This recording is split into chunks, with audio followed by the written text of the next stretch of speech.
ना नोटिस दिया, न ग्राम सभा की मंजूरी और रात के अंधेरे में ठेकेदार ने खेत को पोकलेन मशीन से खोद दिया। खेत में खुदाई से किसानों को भारी नुकसान हुआ है। दरअसल पार्टी उद्वन परियोजना के लिए पाइपलाइन डालने का काम किया जा रहा है, जिसके लिए देर रात को ठेकेदार ने किसान के खेत में पोकलेन मशीन से खुदाई कर डाली। पाइपलाइन डालने का काम राधे कंस्ट्रक्शन द्वारा किया जा रहा है। खेत में बिना सूचना के खुदाई करने से किसानों की फसल व पाइपलाइन की नुकसानी हो गई है।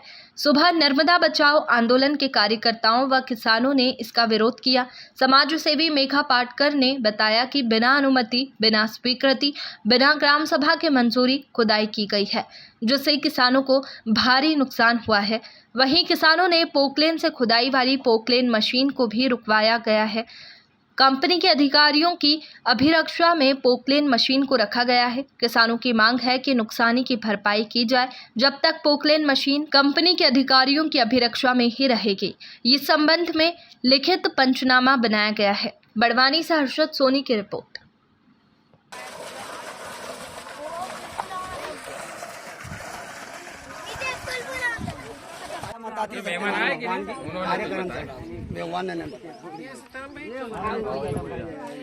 ये मेरी जमीन है, मेरे बिना अनुमति से चूना डाला। 8 रोज पहले मैंने देखा, इनको मना करा कि मेरे खेत में चूना क्यों डाल रहे हैं, तो पाइपलाइन जाए। तो मुझे नोटिस दिया, सूचना दी। कोई सूचना और नोटिस देने की कोई ज़रूरत नहीं, सरकार का काम है। उनको सरकार के सामने तो हम लड़ाई 30-35 साल से लड़ रहे हैं। तो एनबीडी नोटिस देती है, सूचना देती है, और आप कैसे मेरे खेत में पाइपलाइन। हमारी जमीन में अभी काकड़ा लगा रहे, नुकसान है, पाइपलाइन फूट रही है, हम नहीं खोदने देंगे यहाँ पे। हमको कोई नोटिस नहीं मिला है। कब से खोद रहे हैं ये लोग?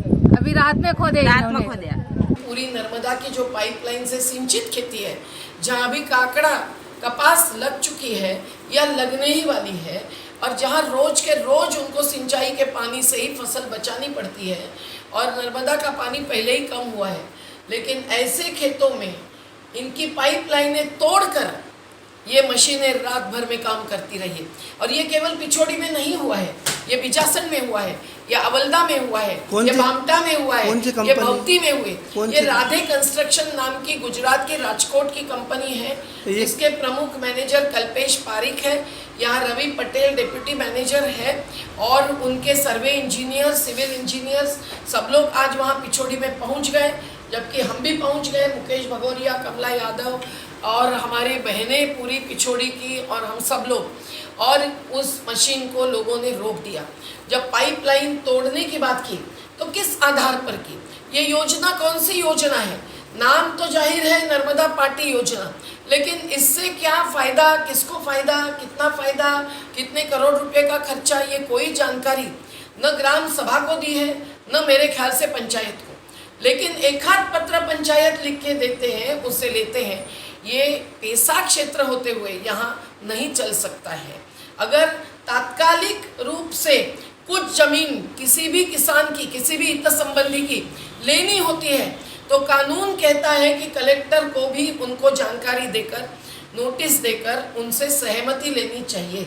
लेकिन अगर ये नहीं हो रहा है तो पेशा कानून का भी उल्लंघन है, क्योंकि ग्राम सभा की भी सहमति नहीं ली जा रही है। पूरा दादागिरी से चल रहा है कार्य, पूरा एक प्रकार से ये अवैध कार्य है, और इस कार्य से जो नुकसान हो रहा है, और ये जो बता रहे हैं कि इन गाँव को भी सिंचाई का लाभ मिलेगा, ऐसे गाँव को जिनकी पहले ही जमीन सिंचित है, तो क्या इनका नर्मदा से प्रत्यक्ष सिंचाई का अधिकार ये छीन लेने वाले हैं?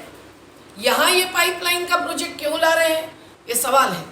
और अगर नर्मदा में आज ही पानी इतना कम हुआ है, और अवैध रेत खनन जिसको शासन भर सक करने दे रहा है, स्टे ऑर्डर होते हुए भी कोर्ट की, हाई कोर्ट की अवमानना हो रही है, तो ऐसी स्थिति में पानी कम हो रहा है, नदी सूखती जा रही है, और ये पानी अगर अलग अलग शहरों को बांट देंगे और उनको एक प्रकार से कमिटमेंट हो जाएगी, भरोसा दिया जाएगा, तो वो शहर भी चुप नहीं बैठेंगे, और नर्मदा किनारे के गाँव का ही पानी बराबर वहाँ मोड़ लिया जाएगा, जिससे नर्मदा किनारे के गांव को, जिन्होंने बड़े बांध के लिए भी त्याग किया है, उन्हीं को फिर से वंचना भुगतनी पड़ेगी।